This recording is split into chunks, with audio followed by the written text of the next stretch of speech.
बच्चों, good morning, जय श्री कृष्णा, सीताराम। ठीक है, चलो। तो अब देखो भैया कि हम लोगों ने एससीसी पढ़ लिया। अब हेडिंग लिखना फेस सेंटर यूनिट सेल। दूसरा पढ़ेंगे हम लोग अब फेस सेंटर यूनिट सेल, या इसी को क्या बोलते हैं भाई, एफसीसी। इसे क्या बोलते हैं भैया, एफसीसी। अच्छा, इसको पढ़ाने से पहले देखो, पहले तो वही लिखा जाएगा ना कि सर इसमें कॉन्स्टिट्यूएंट पार्टिकल कहां होगा। लिखना कि कॉन्स्टिट्यूएंट पार्टिकल, कॉन्स्टिट्यूएंट मीनिंग मिला लेना भाई, constituent particle present at corner as well as face center,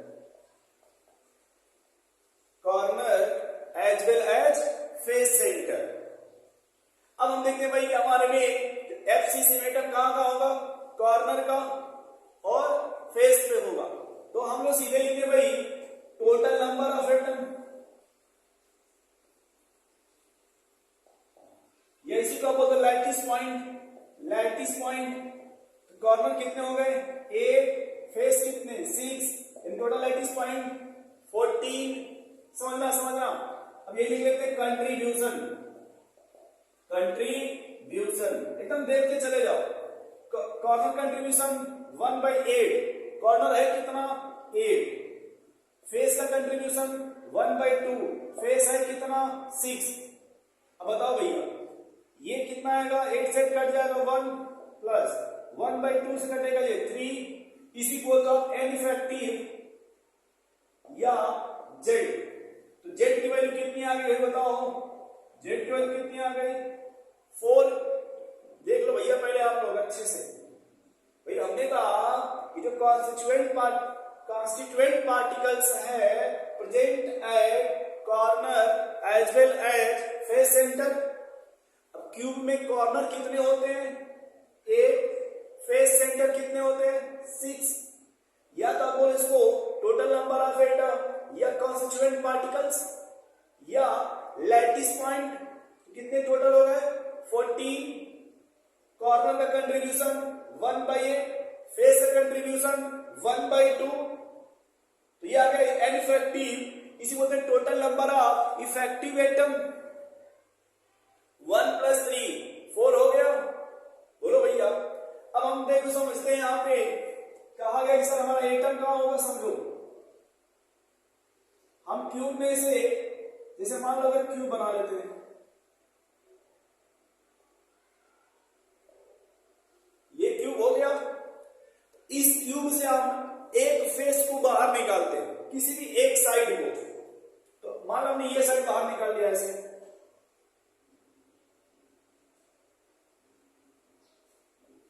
ये साइड बाहर निकालिए। थोड़ा अच्छा नहीं होगा, बस समझ लेना भाई, है ना। चलो हम थोड़ी ये साइड को बाहर निकालिए। अब हमारा एटम कहां का है, देखो जब एससीसी था, एससीसी, तो एससीसी में अगर मान लो बनाना चाहे एससीसी, समझाएं आपको, एटम ओनली कॉर्नर पे था। सिर्फ कहां था मेरे भाई, तो कॉर्नर पे था। लेकिन एफसीसी में क्या है, जो एटम है वो कॉर्नर के साथ साथ फेस पर भी आ गया ना, फेस पे भी आ गया ना मेरे भाई। यानी एटम देखो ये फेस सेंटर हो गया, तो कॉर्नर पे तो है, उसके साथ साथ एटम फेस पर भी आ गया। कॉर्नर के साथ साथ एटम फेस पर भी आ गया। अब समझना, आपने कहा था कि सर ये जो एटम होगा ये आर हो गया और ये भी आर हो गया। जो ए था ये एससीसी में ए बराबर 2r।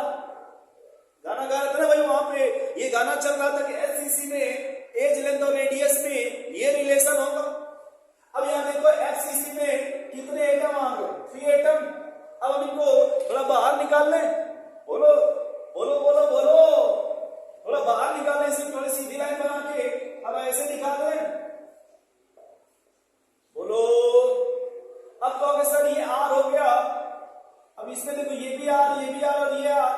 टोटल तो एज लेंथ ए होता ना यहां से यहां तक। बोलो जब एफसीसी में आओगे तब इसमें कितने आर हो गए, काउंट करो 1 2 3 4। देखो आर आर, समझना ये जो क्यूब है इसका, मतलब ये जो गोला है उसका सिर्फ हाफ स्क्वायर, इसमें हाफ तो बाहर है ना, लेकिन बीच वाले का तो टोटल अब इसी में हो गया। जब टोटल अब इसी में आ गया, ये भी आर और ये भी आर हो जाएगा। बोलो तो क्या ए बराबर, देखो ये 4 आर आ रहा है क्या, तो सेकंड हेडिंग लिखो relation between edge length and radius.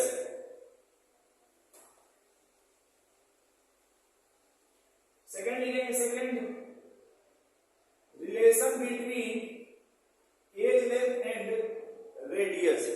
अब समझना थोड़ा, लोग कहते हैं सर ये ए है और ये ए है, तो हमारा तो ये लेना ना, ये वाला पता करना है। आपने 10th में पढ़ा होगा पाइथागोरस प्रमेय, सर अगर ये ए है, ये ए है, ये कितना होगा।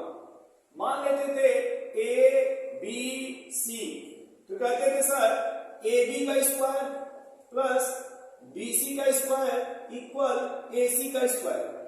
ये आपने 10th में पढ़ा होगा पाइथागोरस प्रमेय, कुछ ऐसे नाम दिया, मुझे नाम से नहीं याद है, गुस्सा मत होना आप लोग, तो ऐसे पढ़ा होगा कुछ, सॉरी पाइथागोरस प्रमेय नहीं है ये, जो भी होगा देख लेना, मुझे नाम नहीं याद है, गुस्सा मत होना आप लोग, है ना, ऐसे निकालते थे। देखो ये अब ए बी की जगह क्या है, ए बी क्या है, ए बी की जगह ए का स्क्वायर बी सी की जगह फिर ए का स्क्वायर बराबर ए सी का स्क्वायर। अब ए का स्क्वायर और ए का स्क्वायर 2a स्क्वायर हो जाएगा, ए सी बराबर, तो क्या ए सी बराबर ए रूट 2 या रूट 2a लिखा जाएगा। देख लो भाई, ए सी बराबर ए रूट 2 या रूट 2a आ जाएगा, तो ये जो रेडियस होगा भी आप निकाल जाएगा इस लेंथ को कि a root 2 equal to 4r। बोलो भाई a root 2 equal to 4r, या ऐसे निकले यहाँ पे root 2 a equal to 4r, ये दोनों लिख सकते हो आप। अब आपके ऊपर आप किस फॉर्म में लिखना चाहते हो, देखना ये मैंने 10th का बोला, 10th का एक और कॉन्सेप्ट आपको बताते हूँ, 10th में मैथ का, देखना ये क्या लिखा है 2, इसको आप क्या लिख सकते हो रूट 2 इंटू रूट 2, किसी भी एक नंबर को आप रूट में 2 बार लिख सकते हो। तो देखना मेरे भाई कि अगर हमको सिर्फ एज लेंथ निकालना हो, क्या निकालना हो एज लेंथ, क्या ए बराबर हो जाएगा A equal to 4r by root 2। बोलो अच्छा इधर आ जाओ, तो जब हमने कहा ए बराबर 4r बाई रूट 2, तो आपने कहा sir sir sir sir sir sir sir नीचे रूट 2 है ना, अगर ऊपर भी रूट 2 आ जाता तो ऊपर कट जाता ना, तो ऊपर देखो मैं ऐसे लिख सकते क्या 2 into root 2 into root 2 r upon root 2। देखो क्योंकि 2 का रूट 2 लिख सकते, अब एक रूट 2 से रूट 2 कट जाएगा, क्या a बराबर 2 रूट 2 r आएगा क्या, देखो a बराबर 2 रूट 2 r आएगा क्या। और अगर मान लो कहीं यही में देखो यहां से अगर एक हमने क्यूब कर दिया तो 2 रूट 2 r का क्यूब हो जाएगा क्या। थोड़ा समझना ये सब बेसिक चीजें देखो भाई, देखो इधर देखो, अब देखो ये हो जाएगा root 2 into 2 root 2 into 2 root 2 r का क्यूब।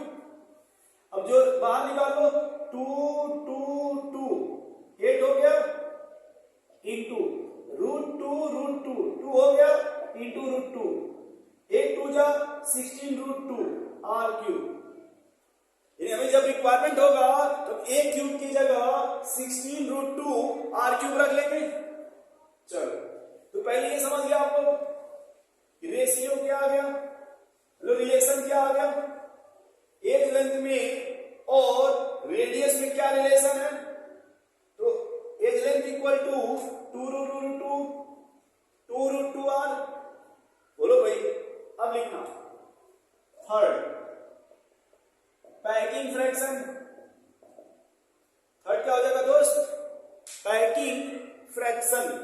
और यहां पे छोटा सा बना लेना इस तरह से, ऐसे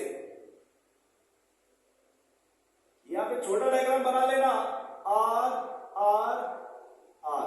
अब इसमें 2 लिखना r प्लस r, और ये जो बीच वाला ना, ये वाला लिख रहा मैं यहीं पे, a√2, चाहे √2a, देखो ये a होता है, ये a होता है, लेकिन ये जो बीच वाला होगा ना, ये हो जाएगा √2a। ये इतना छोटा सा भी बना लेना आप लोग। चलो अब पैकिंग फ्रैक्शन कैसे निकालते हैं भाई, बोलो। Volume of atom upon volume of cube, यह लगा देंगे T, total volume of atom, total volume of cube. अब देखना मेरे भाई, जब लिखेंगे पैकिंग फ्रैक्शन तो हो जाएगा वो, तो भाई FCC में जेड की वैल्यू कितनी आ गई, FCC में जेड की वैल्यू 4, और एटम का वॉल्यूम तो 4/3 pi R cube upon A cube. अब ए क्यूब की जगह क्या रख सकते हैं आप, 16√2 आर का क्यूब। तो जब लिखेंगे पैकिंग फ्रैक्शन, यहां देखो पैकिंग फ्रैक्शन, तो ये देखो ऊपर दिख रहा है 16/3 pi R cube into 16√2 R cube. अब मेरे भाई यहां जितने लोग बैठे हो, क्या कुछ बता सकते हैं कौन से कौन कट जाएगा इसमें से, थोड़ा देख के बताओ इसमें कौन कौन कटेगा दोस्त, थोड़ा आप लोग भी काटो अपने से, कुछ तो कटेगा ना इसमें से यार, कुछ तो कटेगा ना भैया, कि नहीं कटेगा बोलो, कुछ तो कटेगा ना दोस्त। चलो मेरे भाई कुछ बोल रहे हैं सर आर क्यूब से आर क्यूब कट जाएगा, 16 से 16 कट जाएगा, तो बचेगा क्या, π/3√2, देखो तो यही बच रहा क्या, π/3√2। अब देखो समझना मेरे भाई क्या बच रहा है, π/3√2। अब बताओ पाई की वैल्यू तो जानते हो ना आप लोग, पाई की वैल्यू तो जानते हो ना 3.14, मैं √2 देखो यहां लिख देता हूं, पाई की वैल्यू कितनी होती है भाई 22/7 या 3.14, और √2 की वैल्यू होती है 1.4 और √3 की वैल्यू होती है 1.71। तो मैं जहां भी रिक्वायरमेंट होगा हम इस वैल्यू का यूज करेंगे। देखो ये हो जाएगा 3.14 अपॉन 3 इंटू 1.4, बोलो बोलो। अब देखो जो पैकिंग फ्रैक्शन हो जाएगा मेरे भैया वो, देखो ध्यान से सुनना, ये 3.14 है, ये 1.4 है, ये अलग अलग है, ये कहीं मत कर देना, अलग अलग है, ये 3.14 है, ये 1.4 है, ये अलग अलग है, ये नहीं कि कट कर दिया वहीं से कि 3 से 3 चला गया, 1.4 से 1.4 चला गया, ये गलत हो जाएगा मेरे भाई, ये मत कर देना वरना गलत हो जाएगा ये इस तरह से। अब देखो क्या करेंगे, 3.14 अपॉन 1.4 को 3 से मल्टीप्लाई करो, क्या आएगा 4.2, ठीक है। इसको जब सॉल्व करोगे आप, ये सॉल्व करने पे 0.74 आना चाहिए, हम देख लेते एक बार, हमें याद नहीं है कितने आने चाहिए भाई, 0.74 है ना, कितना करना है 3.14 डिवाइड बाई 4.2 इक्वल टू, ये हम क्यों फोन चला रहे हैं, लेकिन आप भी कैलकुलेटर चलाओ, और ये कितना है यार 0.74, ये तो पैकिंग फ्रैक्शन है ना, ये तो पैकिंग फ्रैक्शन आ गया ना, नोट करो इतना, तो नोट करो भाई, नोट करो फटाफट नोट करो।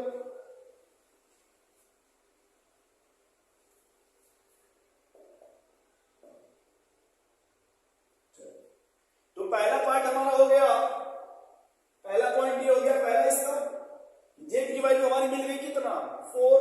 दूसरा पॉइंट हमने पढ़ लिया रिलेशन क्या है, एज लेंथ में और रेडियस में क्या रिलेशन है, तो एज लेंथ बराबर 2√2r या 16√2r का क्यूब कर देंगे। तीसरा हमने पढ़ लिया पैकिंग फ्रैक्शन क्या आ गया, और फोर्थ लिख लेते इसमें, fourth packing efficiency, packing fraction into 100 कर दीजिए, 0.74 इंटू 100 कर दीजिए, ये 74% 50% हो जाएगा। अब निकालेंगे सर इसमें वैकेंट या अनऑक्युपाइड। अनऑक्युपाइड कितना है, तो 100 माइनस 74 इक्वल टू 26% आएगा। बोलो भैया, बोलो बोलो बोलो, नोट करो दोस्त।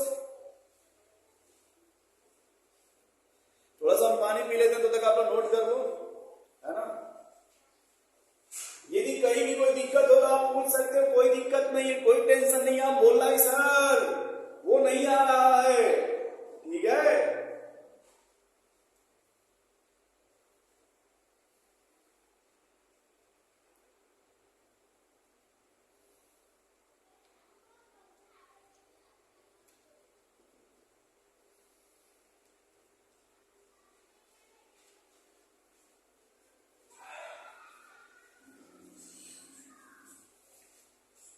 चले मेरे दोस्त, चला जा भाई, चला जा यहां से,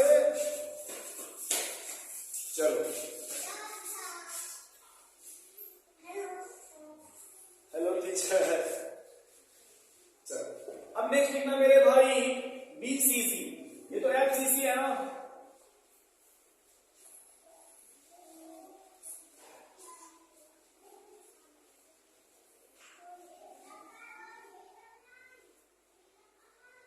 हेडिंग क्या लिखो आप, BCC.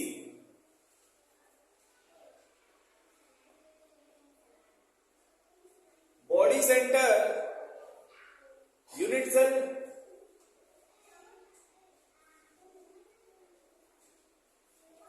Body centre unit cell, इसी को क्या बोलते हैं भैया, BCC, body centre unit cell. क्या बोलते हैं दोस्त इसको, बीसीसी, ठीक है। क्या बोला इसको आप, बीसीसी।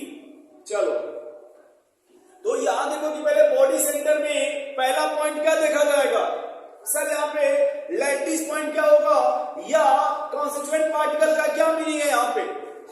तो सबसे पहले लिखना कॉन्स्टिट्यूएंट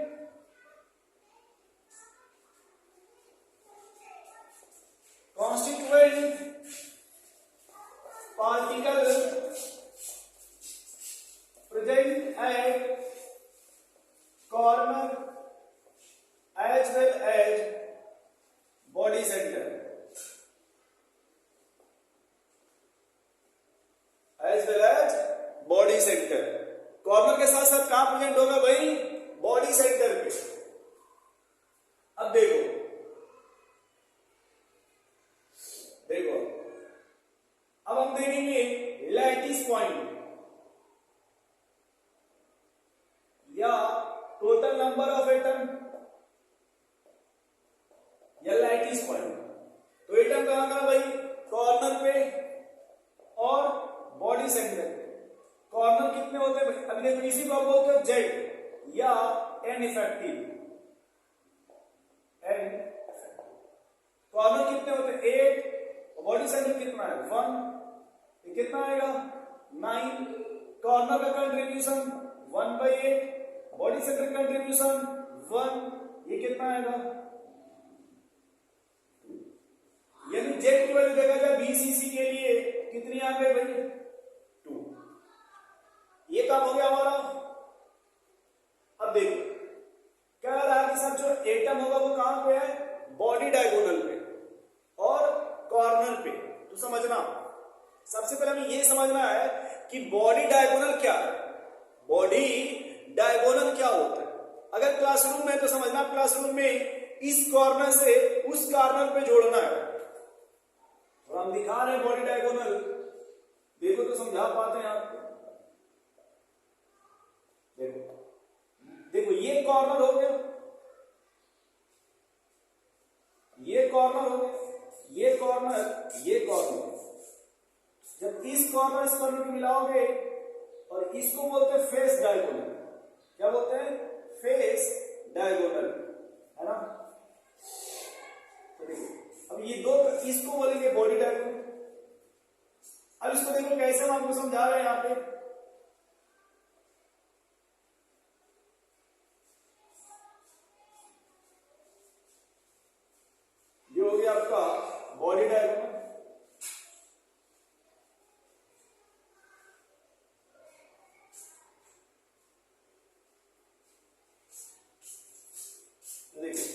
हम इसको बाहर निकाल के दिखाते हैं।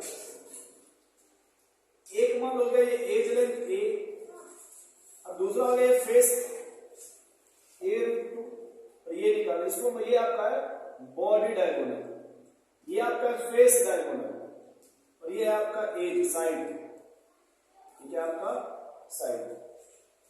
तो देखिए फिर वही लगाएंगे, a का स्क्वायर प्लस A√2 का होल स्क्वायर, ये होगा a square plus 2a square, जुड़ने पाएगा 3a स्क्वायर, यानी A√3 या 3√3a,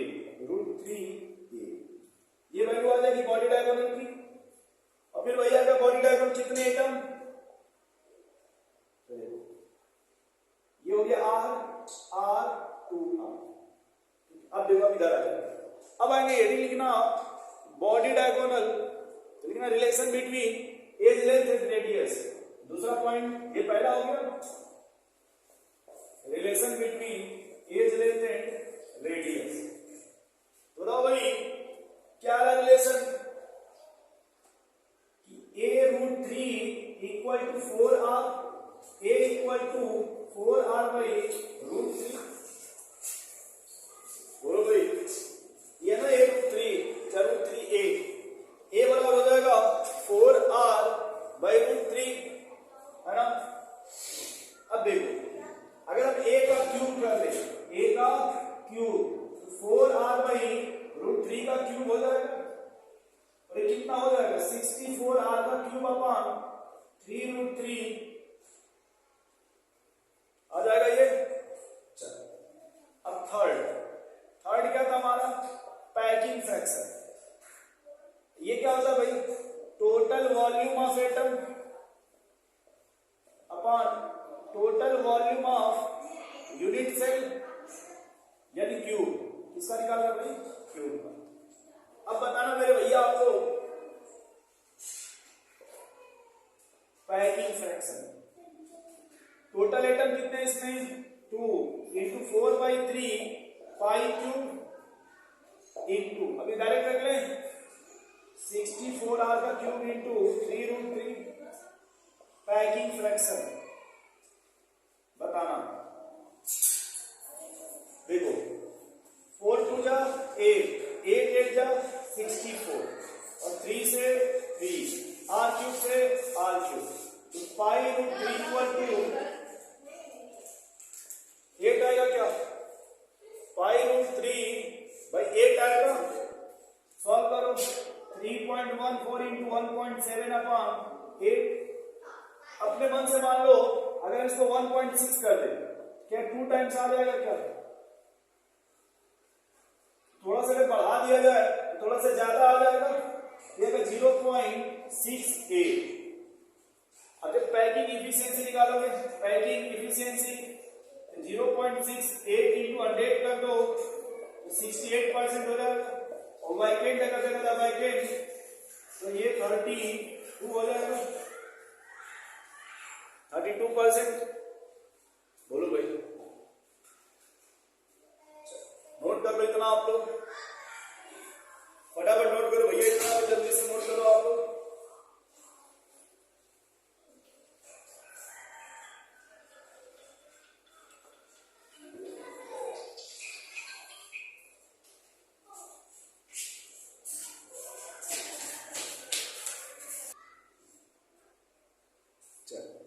तो अब देखो मेरे भाई, हम लोग एक काम करते हैं, सबको ना एक जगह पैक कर लेते हैं, है ना, तो हमारे टॉपिक बहुत ही आसान हो जाएगा।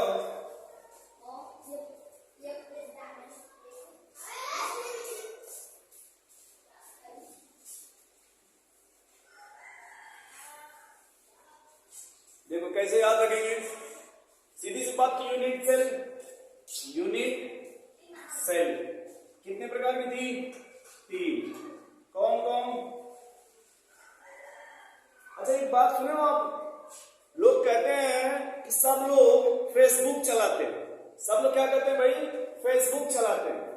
देखो SCC सब, BCC फेसबुक, FCC।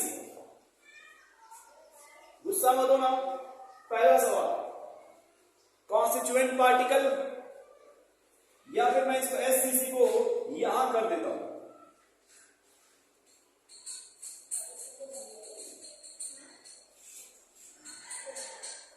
ऐसे, और बीसीसी को यहां कर दो,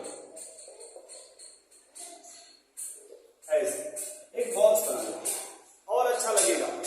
तो पहला पॉइंट होगा कि कॉन्स्टिट्यूएंट पार्टिकल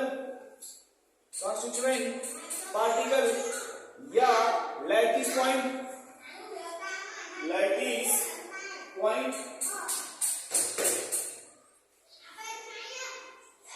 अब देखो भैया, तो इसमें कहां कहां होता है भाई, कॉर्नर, ओनली कॉर्नर है कितना 8, कंट्रीब्यूशन कितना 8 इंटू 1/8 कितना आ गया 1। बीसीसी में आ जाओ, कॉर्नर और body centre 8 into 1/8 plus 1 into 1 ये कितना आ गया 2। फेस पे आ जाओ, कॉर्नर और फेस सेंटर 8 इंटू 1/8 6 इंटू 1/2 ये कितना आ गया 4। पहली बात क्लियर हो गई। दूसरे पॉइंट पर एज लेंथ और रेडियस। तो पहले ये देखो, इसमें एटम कहां होगा, ओनली कॉर्नर पे। अब इसमें, अब उसका ध्यान देखो, इसमें एटम कहां होगा, कॉर्नर और फेस सेंटर।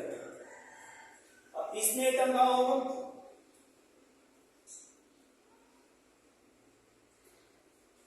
बॉडी सेंटर पे। तो ये वाली लाइन को मान लेना, ये जो रिलेशन आएगा उसको ये मान लेना, ये मान लेना एज, ठीक। अब देखो, ये आर, ये आर, ए बराबर 2r, ये आर बराबर a/2, ये रिलेशन मिल गया। इधर आ जाओ,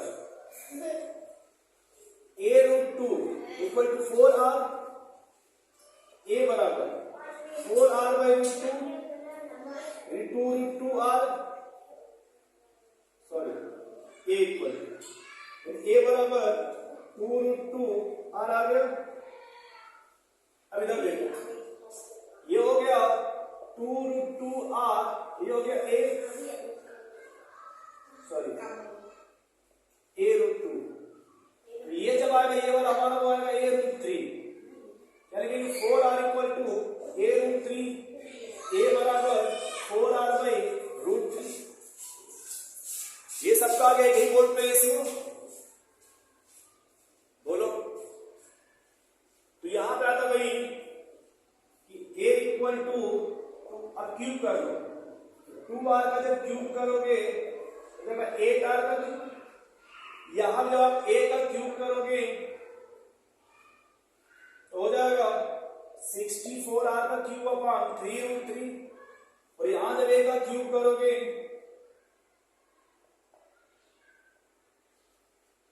a का क्यूब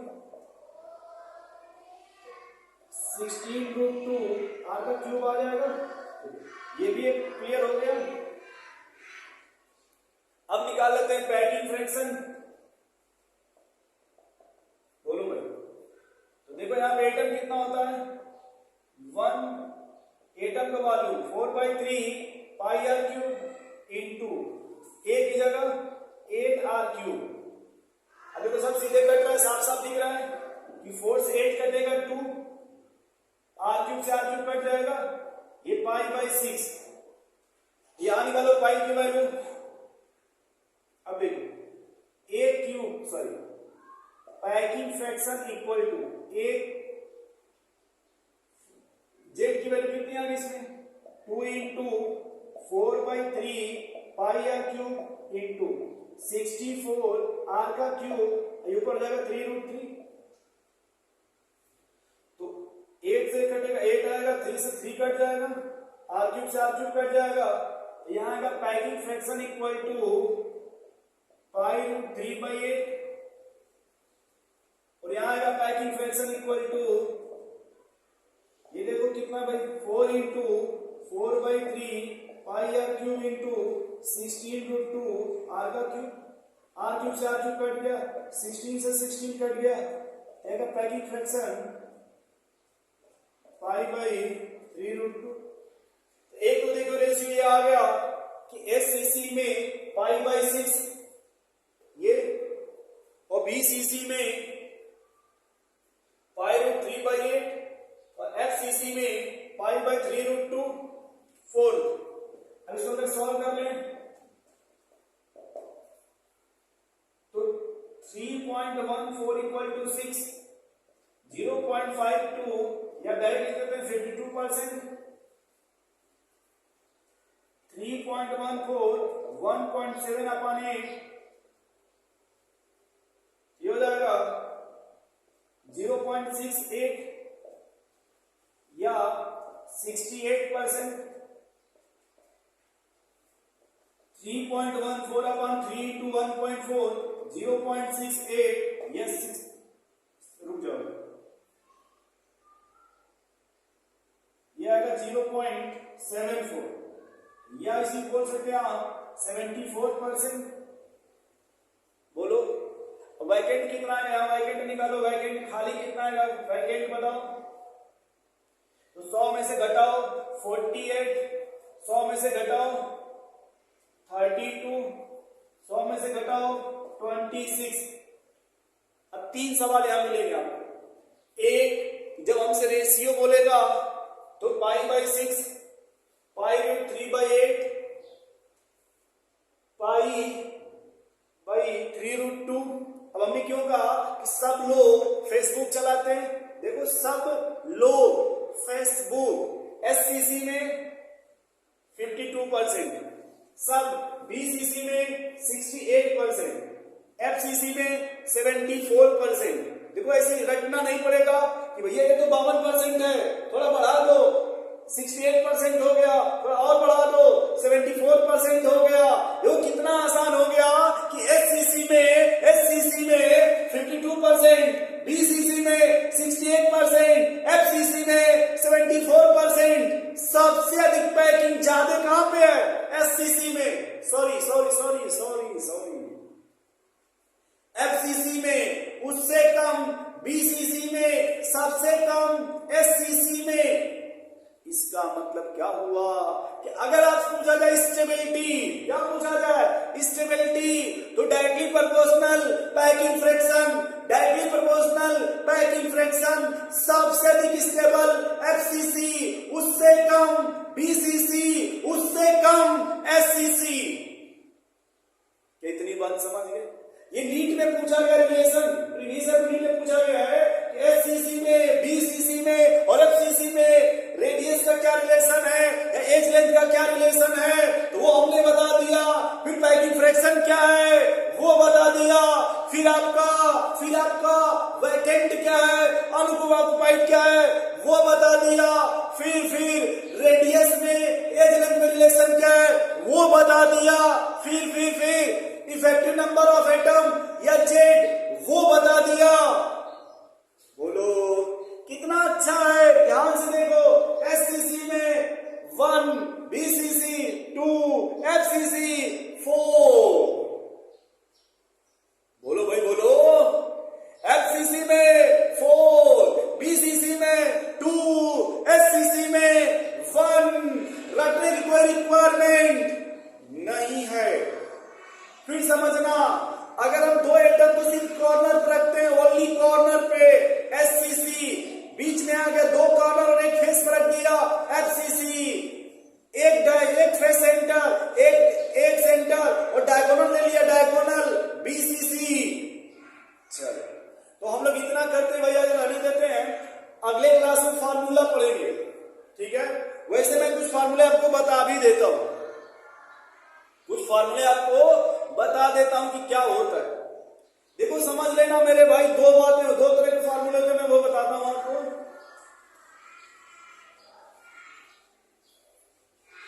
देखना, फार्मूले तो और बेस्ट बताएंगे आपको, लेकिन क्या है कि इतना रहने देते हैं ना, वो मैं अलग से एक लेक्चर पढ़ाऊंगा फार्मूले का। इसके लिए जय हिंद, जय भारत।